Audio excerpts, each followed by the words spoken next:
keep fighting. I translate my frustrations into a fight.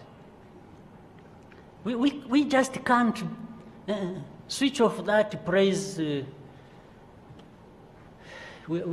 Yes, I don't want us to be happy with this hall, how nice it is, and then we come the next day, find it has been run down. No.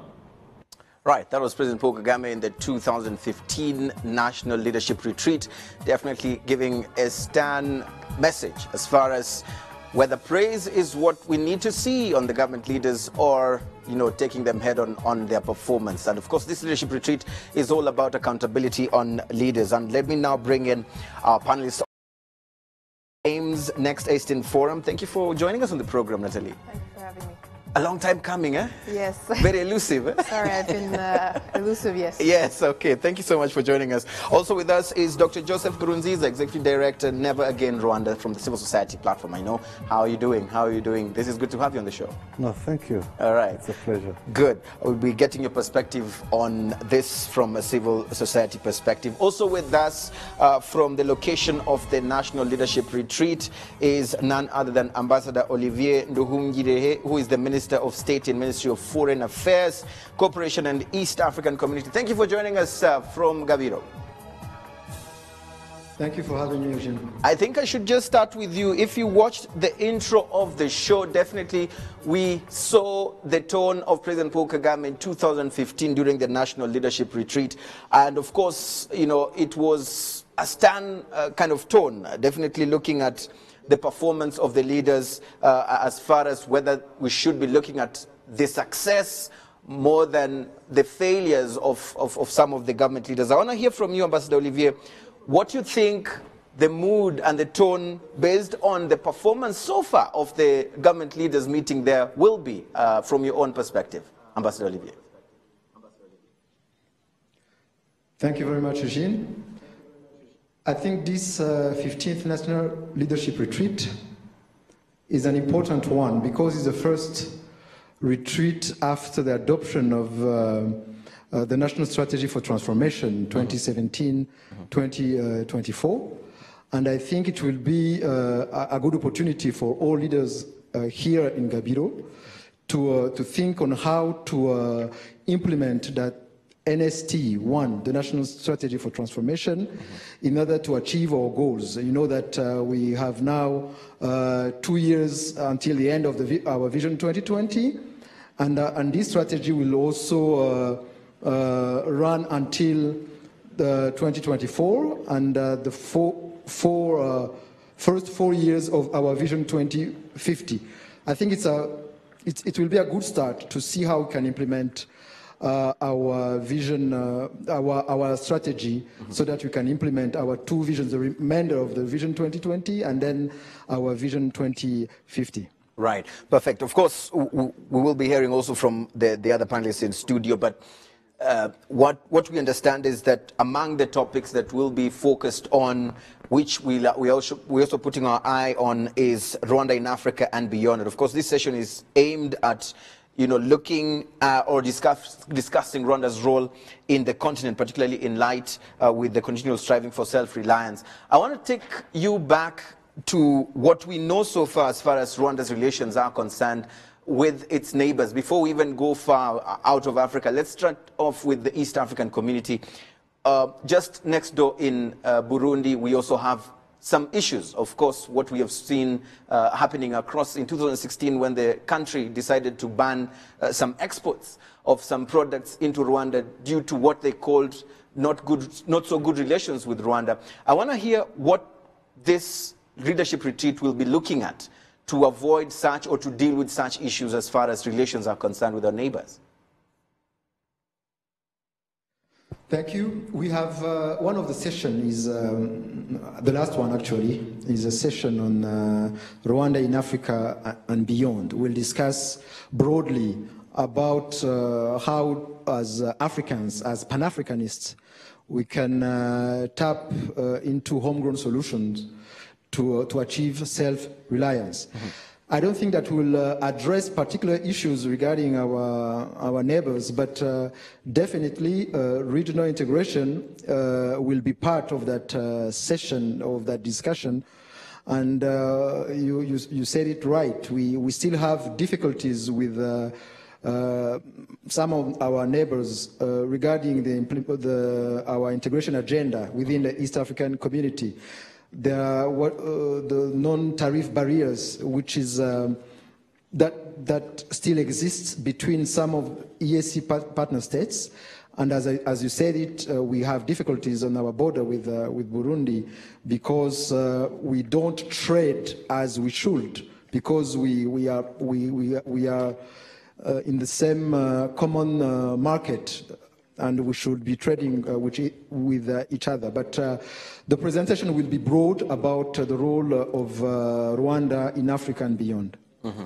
Great. I want you to just stay with us because in the course of the program we'll also be seeking to get your interventions as far as the conversation is concerned from the studio and also from where you are, and we'll also be joined by a communication specialist, Edward Wanyonyi, who's in Nairobi, to give us a perspective from the regional perspective on how the region perceives this kind of activity. Natalie, I want to take or read your thoughts on this, picking up from what the Honorable Minister has actually said, with focus on Rwanda in Africa and beyond.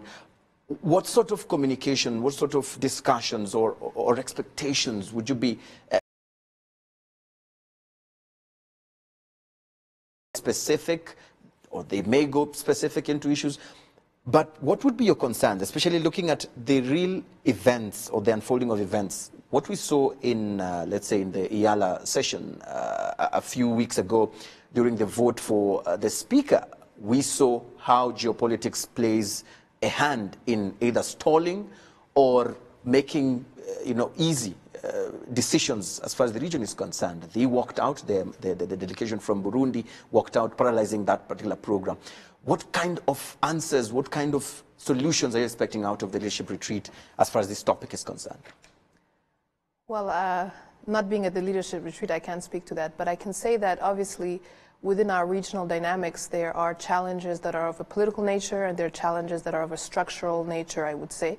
And I think that our leaders have to work on both areas, but I think that the areas of political nature are quite important.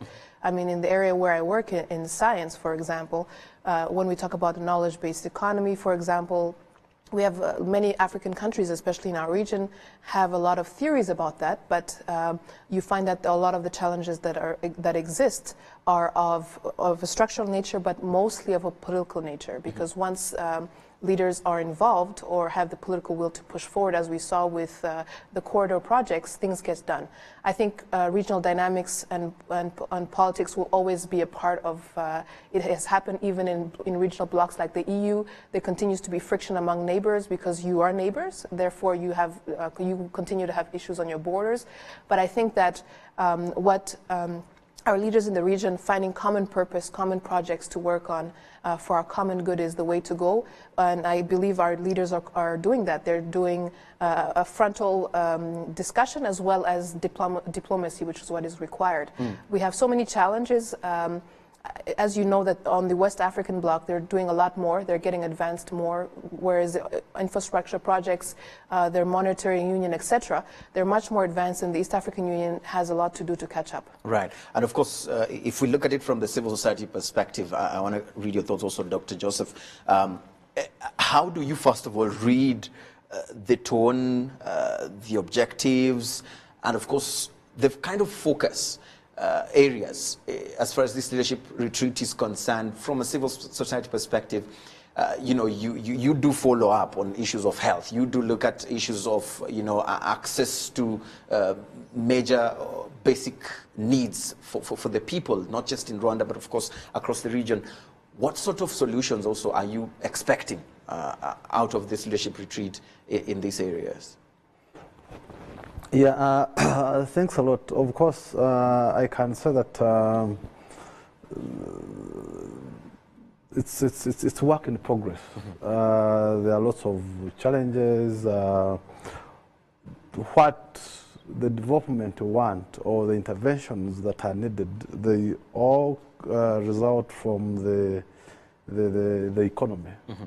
So if the economy is not moving the way it should, then the achievements or the improvement in the health services, the citizen participation might not be achieved. So that's why I'm saying that I'm not expecting solution 1, 2, 3, but the most essential thing is that the government is taking time to sit and look at what has been achieved in the last 12 months, and also what are the challenges that they've undergone and what are the plans ahead. So that alone indicates that there is accountability and also transparency, because at times if people don't sit and look at where they are coming from and where they're going, so it's very hard to achieve universal health care, or even to achieve the real meaningful citizen participation. So to me, I think the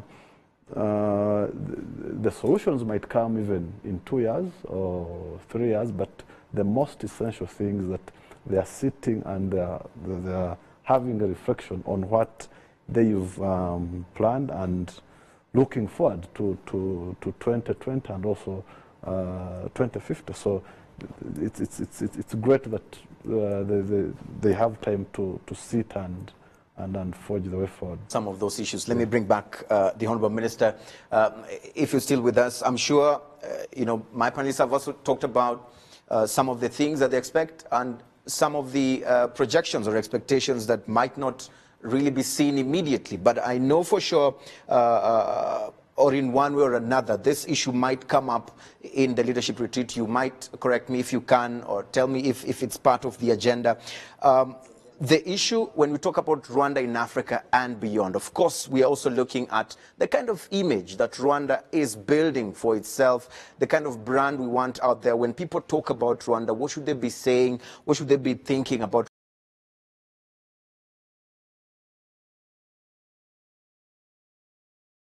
Outlets has been this issue of the immigration issue, the immigration question. Rwanda has offered in many ways to support African victims of human trafficking in one or another. And of course, this issue has been received with mixed reactions, especially when it comes to the issue of Israel, the Israeli immigrants. I want to hear from you, Ambassador Olivier. Rwanda says that, the Israeli immigration issue is not our problem. For us, we're just opening doors for people or those who are feeling like they're being affected where they are and they feel like they want to come to a place where they can call home. Based on our historical background, we are ready to take them in. This story or this narrative or this explanation doesn't seem to be sinking in the hearts or in the minds of so many people, because today as we speak, an Israeli newspaper called Mariv Reports says that an Israeli security mission made a secret visit to Rwanda last week in an effort to sell weapons and military technology to the country. And it's important for us to understand, what is the real issue here? How are you going, as leaders, when you meet, going to think about how to deal with this issue and get it off the way, Ambassador Olivier?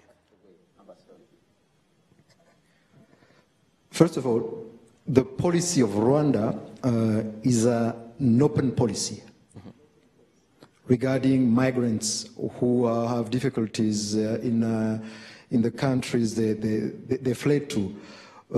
And this is informed by our history, of course, because we have experienced exile in the last,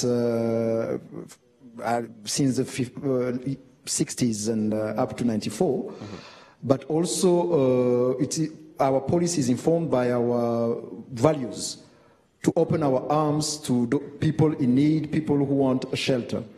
So this is what we said about the African migrants who were stranded in Libya, who were enslaved in Libya. We say that we were ready for those who want to come to Rwanda and to receive up to 30,000. We were very clear about that.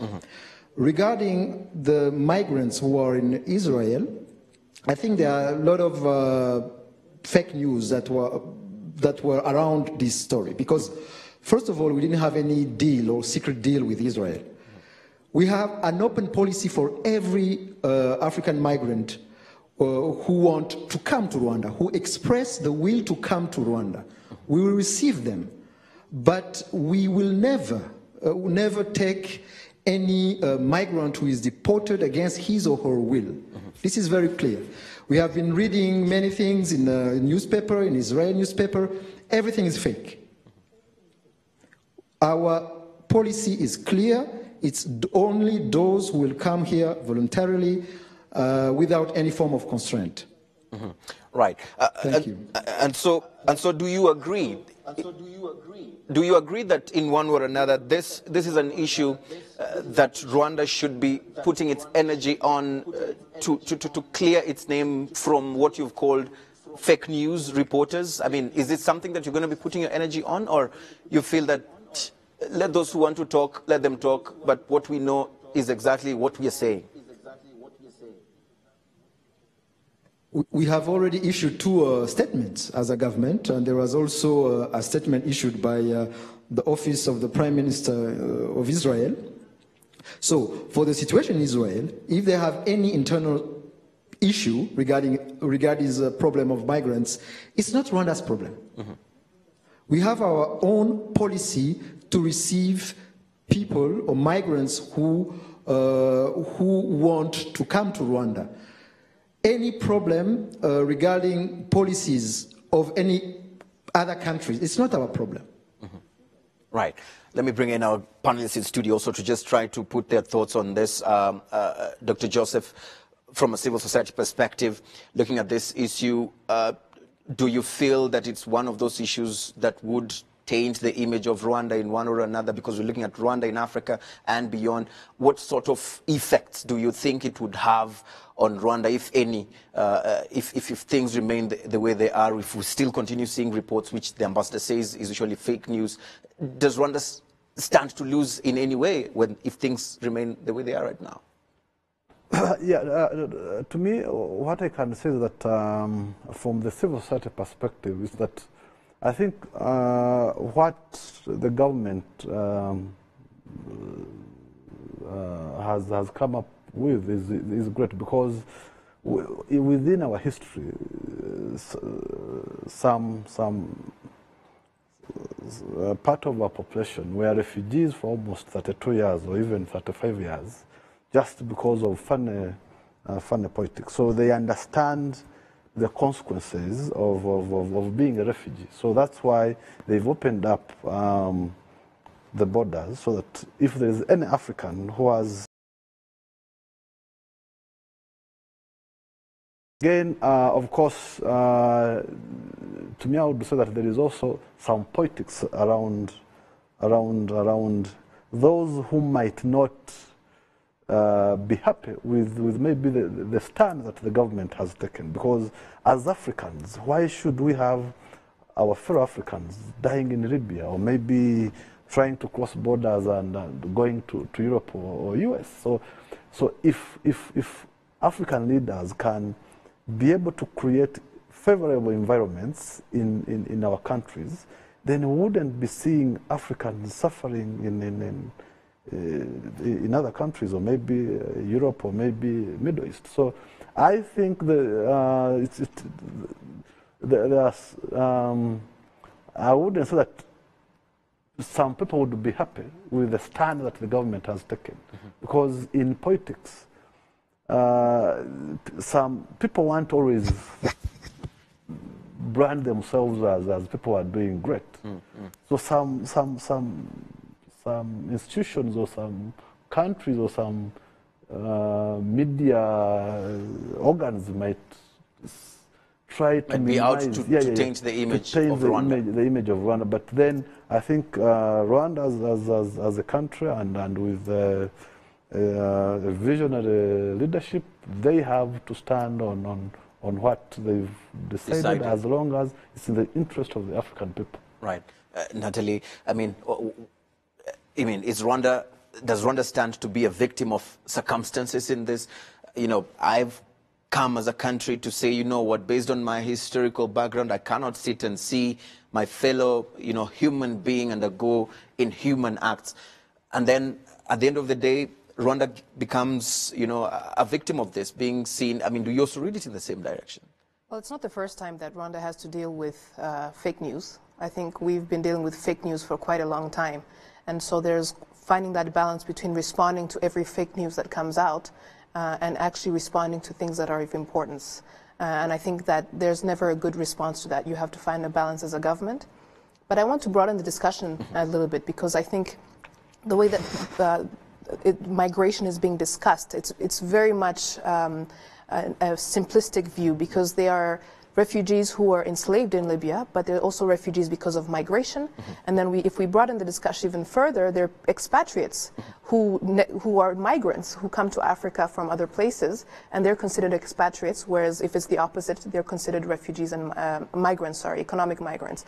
And so we also have to talk about the terminology that's used around migration and talk about the bias specifically related to Africa, because even when people who are migrating here for economic reasons, they're called expatriates when they're coming to Africa. So I think we should not fall into the simplistic discussion about what is happening. And I think in terms of Africa, we have to broaden that discussion. Yes, it's true we have to make the economic environment, the development environment, so that people are staying. But I also believe in mobility. I think that's one of the strengths of developing the continent, is that I should be able to wake up today and say I want to go work in Ghana because my skills are specifically important there. And this also heavily affects research mobility. And we need the strength that comes together with collaboration, whether it's in scientific research, whether it's in investments, etc. And we can only do that if there is opening up of our borders, of our skies, etc. So I don't think we should fall into this simplistic discussion. We have to broaden the discussion and also point out the biases that are happening towards Africa, because why should I not be called an expatriate when I go live in Canada, for example? Indeed, and of course it's really significant that we have that perspective as well. Ambassador, if you're also still there with us, one thing that is also very important when we're looking at this particular topic of Rwanda in Africa and beyond is also considering the state of the citizens of Rwanda, from whatever part of the world that they're living, especially when it comes to those who want to work outside of Rwanda.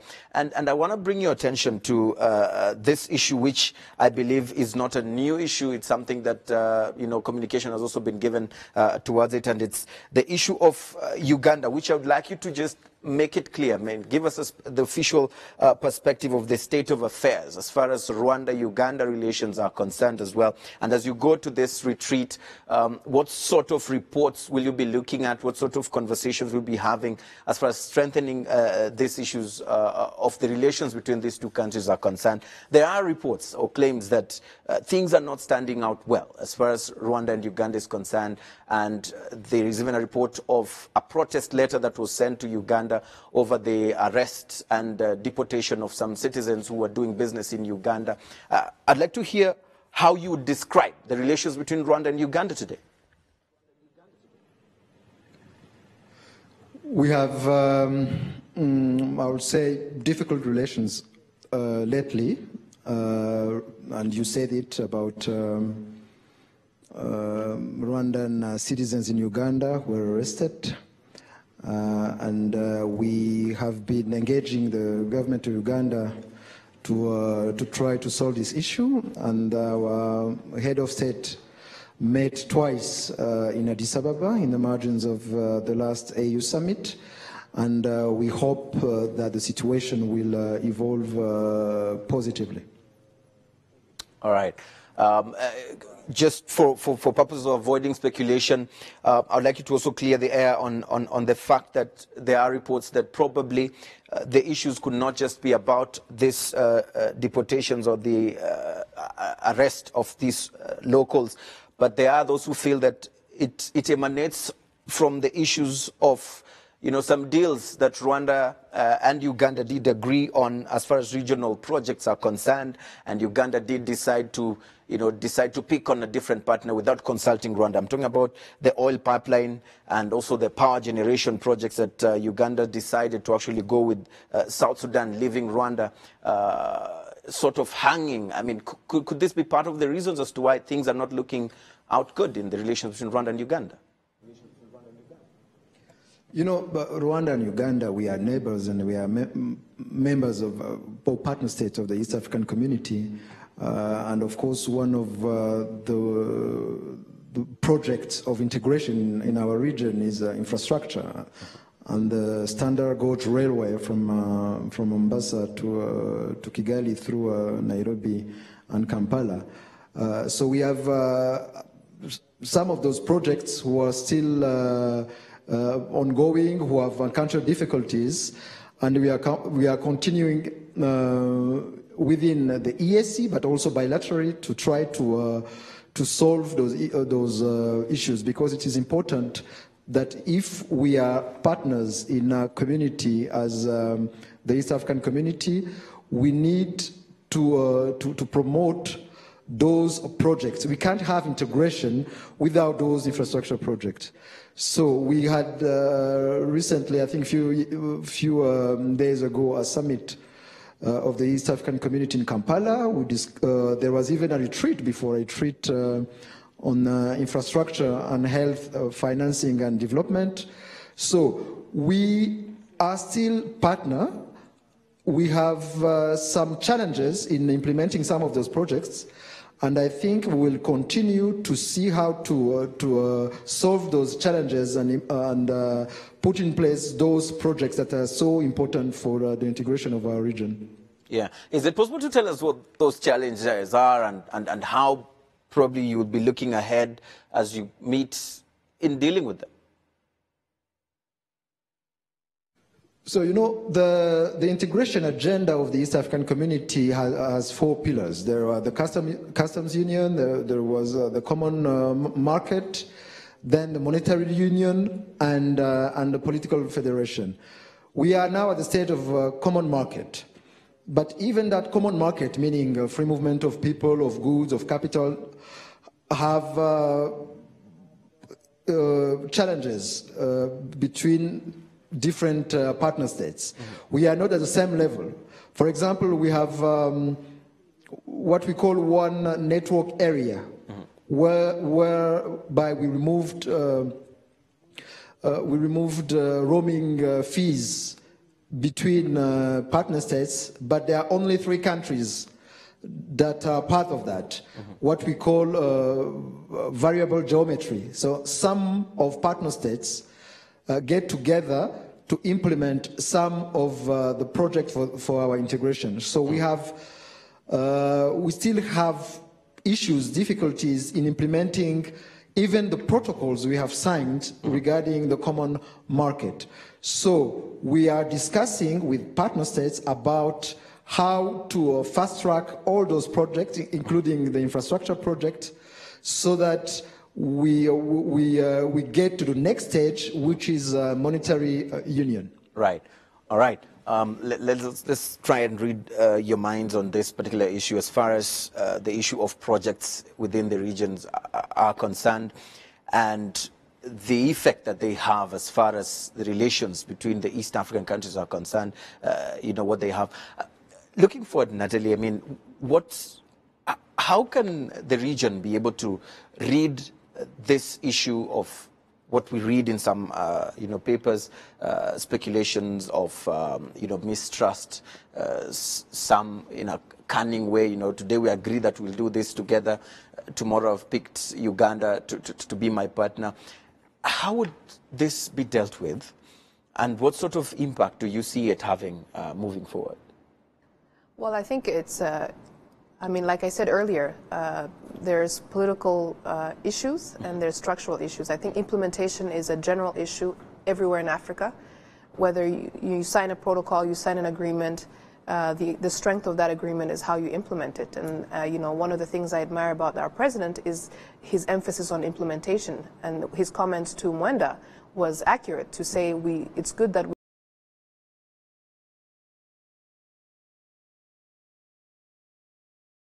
sense of urgency is lacking in the relations in our union, because these infrastructure projects are really important not only for the development of the union, but in the development of individual nations and their people. So it's very, I think these issues of political nature, it's about implementation, and I think they will continue to be there in different forms as we continue. And I think we have to continue to do the way they're doing, deal with diplomatically, as well as to have people who are, I would say, at the mid-level leadership to continue to work on ironing out these issues and working, because it's in all our interests. I mean, if we do not get that standard railway, it doesn't just affect the person at the start, it affects us at the end.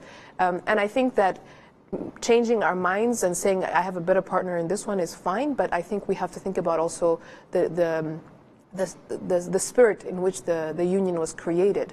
It's also on a Pan-African level. We have to think about that even at the African Union. We are doing this because it's good for our people, it's good economically, but it's also good for us as a union, because we are Pan-African. We're more alike than we are different. Right, and of course also looking at this, there are some also positives that news that come out of Rwanda. For example, Transparency International's Corruption Perception Index, which ranks Rwanda as least corrupt. We also have one that says that Rwanda is actually most secure country, top 20. Yes. Ninth, actually. Yes, number 9. And when you look at this, Rwanda can't do it alone.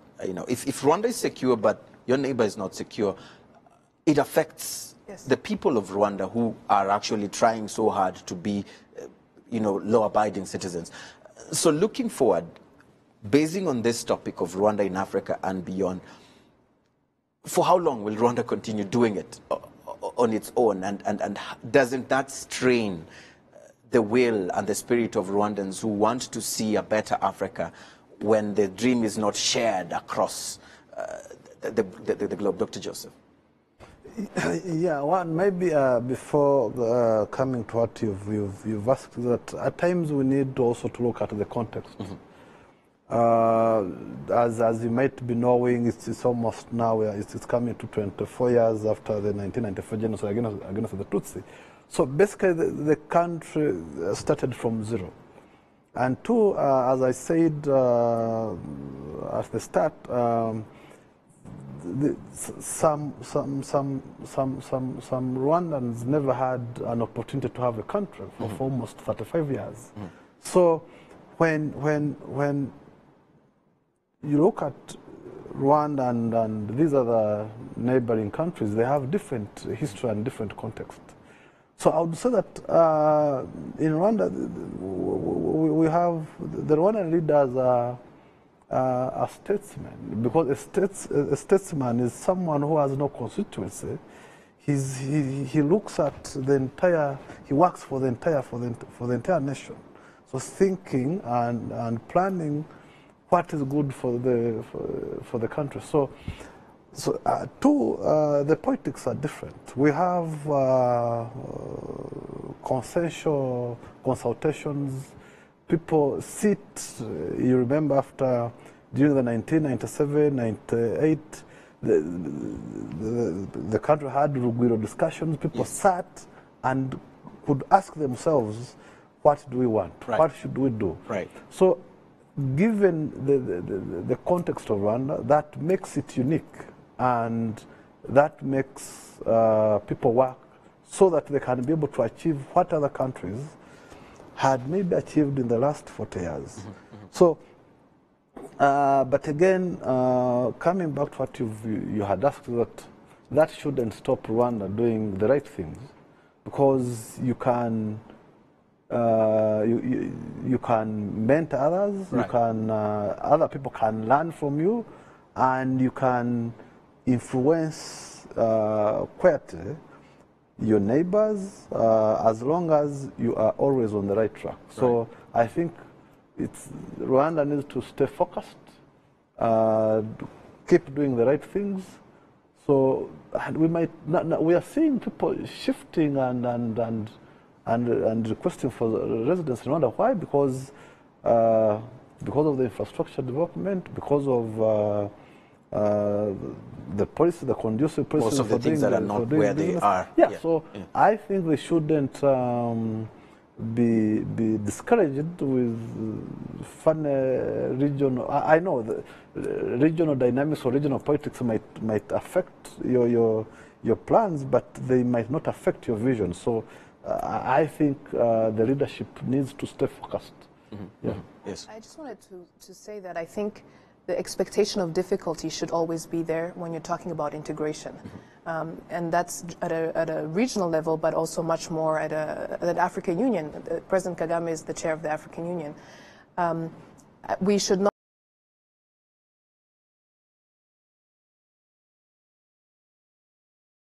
and saying we are pro President Kagame and his vision, and implementation there's also quite a bit of a distance between that depending on the different countries.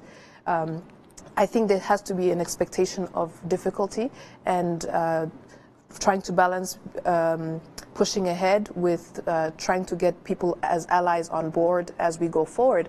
But some of these things that people are saying in the media that President Kagame is forcing his way through were adopted before he became chair. And so we have to have an ongoing discussion about some of the things that we agreed to as a union.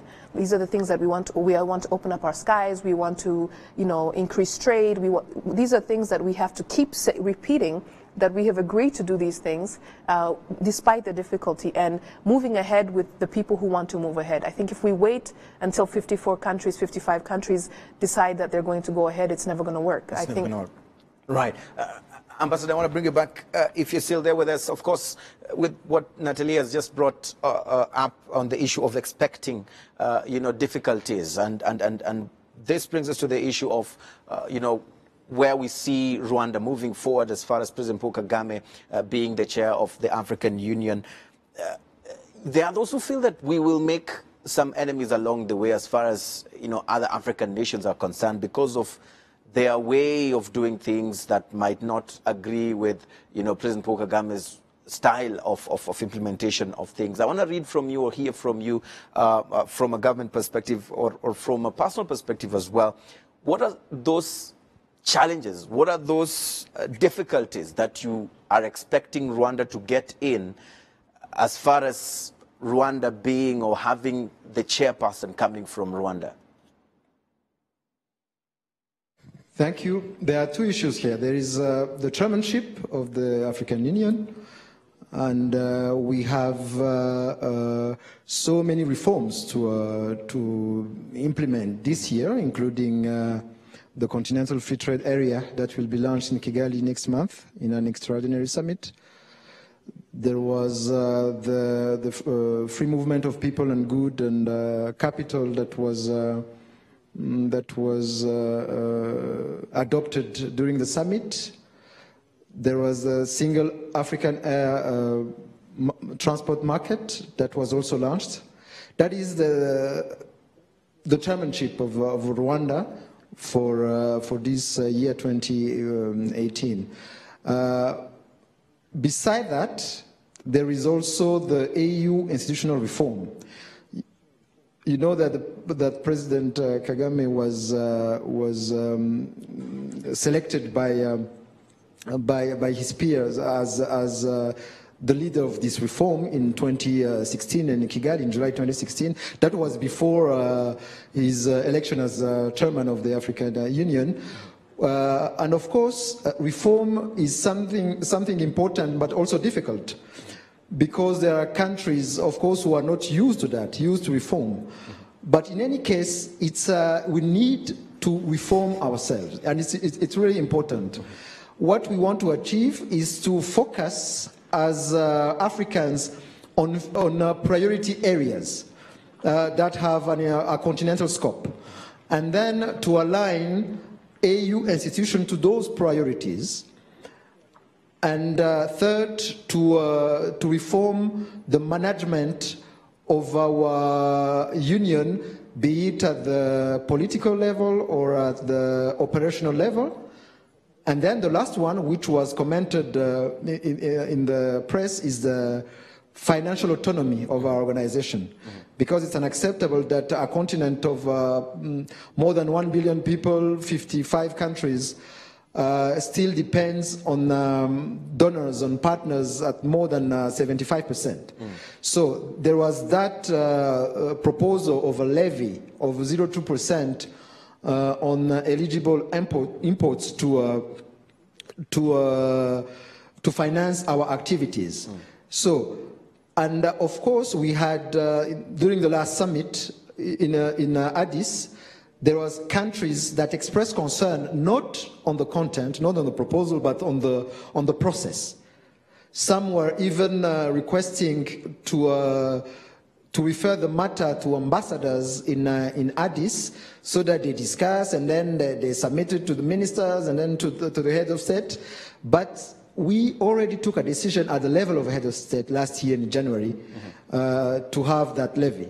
So I'm not surprised by the reluctance of some countries to embrace the reform, but we believe that we will get there. We have the head of state have appointed a committee of ministers, of 15 ministers, 3 per region, to discuss further the matter of AU institutional reform. I recall that we had already another committee of 15 ministers of finance this time to implement these.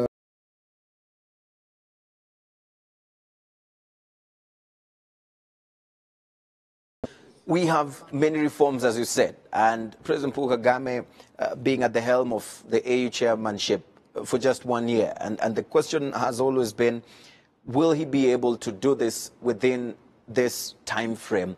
And are we going to see a situation where there's too much pressure for him to actually push for the full implementation of these reforms because he actually played a key role in having them there, to the extent or at the expense of, you know, us seeing him around and for more Rwandans seeing him around? Is this what you also read? How would you explain this to people who have this perception? Obviously, it will be difficult to implement the reform in only 1 year because it's a long-term process, but it's important to start the process. We have decisions that were taken by head of state, and I think they will start being implemented this year and the following years. But of course, chairing the African Union is something important and challenging. But of course, all heads of state don't have that chance of chairing the African Union. But it is important that the men that head of state have selected to spearhead the reforms is also the one to chair the African Union this year. So, and we know that President Kagame will try to implement that reform with the support of all heads of state, because it's a collective effort. He's the chair of the African Union, but of course we need the support of other heads of state. And you know, for the levy, the 0.2%, we have already 21 countries that have started implementing that. So it's very encouraging, and then we hope that many other will join that process. Right. Perfect. I want to just bring in our viewers who are watching us via, online, of course, those who are tweeting us, and it's time to just read a few of those tweets. Let me just jump very quickly to our board right here on this TV here. Of course, all you need to do is just use the hashtag InFocusRW. We'll be able to read some of those tweets as they come in. One of them is right here from Joel, who's at Joel Blank 1085, and he says, are there any sanctions in place when a country doesn't abide to any signed agreement? If so, how are they implemented? I think this is very important. Ambassador, if you're there, are you able to respond to this, especially when it comes to some of the Rwandan spearheaded reforms? When we talk of Rwanda in Africa and beyond, if there are leaders or countries that are not able to abide by these agreements, what usually happens to them? Very quickly, Ambassador, if you can. Thank you. Usually, at the level of the African Union, heads of state have taken many decisions, and a number of them were not implemented. Usually, what is required is consensus, and then if some countries don't implement those reforms, we support them to implement the reform. For example, for this levy, there are countries that have expressed concern regarding their particular situation, and the Commission, the African Union Commission, is there to help them implement, put in place that levy. So it's rather by consensus of helping each other rather than imposing sanctions. Right. So we should not expect sanctions in that sense. Another one right here from Cedric. It should first start with leaders first before cooperations among member states become confrontation. For example, the problem of Rwanda and Uganda insists that the leaders first have to agree to, cooperate in order to avoid what we are seeing out there. My panelists right here in the studio, do you buy into that idea? I mean, do you see this as an issue of if we had actually agreed before, then we might not spill this over into a country confrontation form? Well, I think it's quite controversial because people complain that a lot is dependent on leaders, and then they say, but leaders should fix everything. I think there has to be two levels. We have to work to strengthen, like he said, through the reforms, strengthen the AU Commission to align with the priorities and follow up implementation. And then there can always be dialogue at the leadership level. Some leaders that started the year are not here anymore, so there has to be more than just relying on leaders, even though political will and follow-up at the head of state level, ministerial level is very important for the implementation of reforms. I think there has to be some citizen engagement, some pressure from citizens for the implementation of things that are like a common trade area, the common market that's important to us. We have to find a way to make sure that we are also involved in doing this at our level.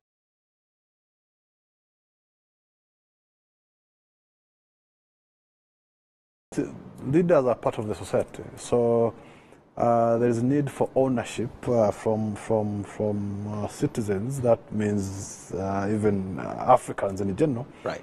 Because if any leader is selected or elected from those informed citizens, things are going to be a bit smooth. But if people expect leaders to be taking each and every decision, then the sustainability and also the continuity of some of the policies, it will be a bit hard. So there is a need for civic engagement and also to make sure that civil society are active when it comes to some of these protocols and also policies. So that they play that watchdog role in implementation. Definitely, yeah. Right. Of course, Ambassador, I would love to also pick your thoughts on that as we part, as we leave each other, of course, from studio and where you are. I want to hear your parting shot. What are you promising Rwandans, especially those who are watching us from abroad, when they think of their country back home, where it is supposed to be placed in the world, its position in Africa and the rest of the world? What would you tell them as your parting shot as we move? Thank you. Rwanda is well positioned. We have made tremendous efforts since the 1994 genocide against the Tutsi. We are in the process of economic transformation, of openness, of promotion of human rights and women's rights. We are well positioned in our region, and we have a leadership position, be it in the region or also on the continent. So we think that we will leverage diplomacy to tap into this regional, continental, and global integration. And you know that the aim of our diplomacy is economic diplomacy. To promote investment, to promote cooperation and tourism in Rwanda. This is what we are doing. And as we move toward the end of, toward the the deadline for the Vision 2020, I think we will move ahead. And this national leadership retreat is also aimed at strategizing for the next years to come. Perfect. Thank you so much. Of course, thank you for joining us all the way from the location of the leadership retreat. I also want to say thank you to our panelists in studio. Due to time, of course, we were also not able to get in touch due to technical issues with Edward Wanyonyi, who's in Nairobi. We had expected to have him on the show via Skype, but that was not able to come through. We're hoping that we'll be able to deal with that in the next episode. We have other topics being covered in the National Leadership Retreat, which we will also bring on the table. Keep talking to us. The hashtag is InFocusRW. We'll see you again next week, same time, same place. As always, my name is Eugene Andangwe. Good night.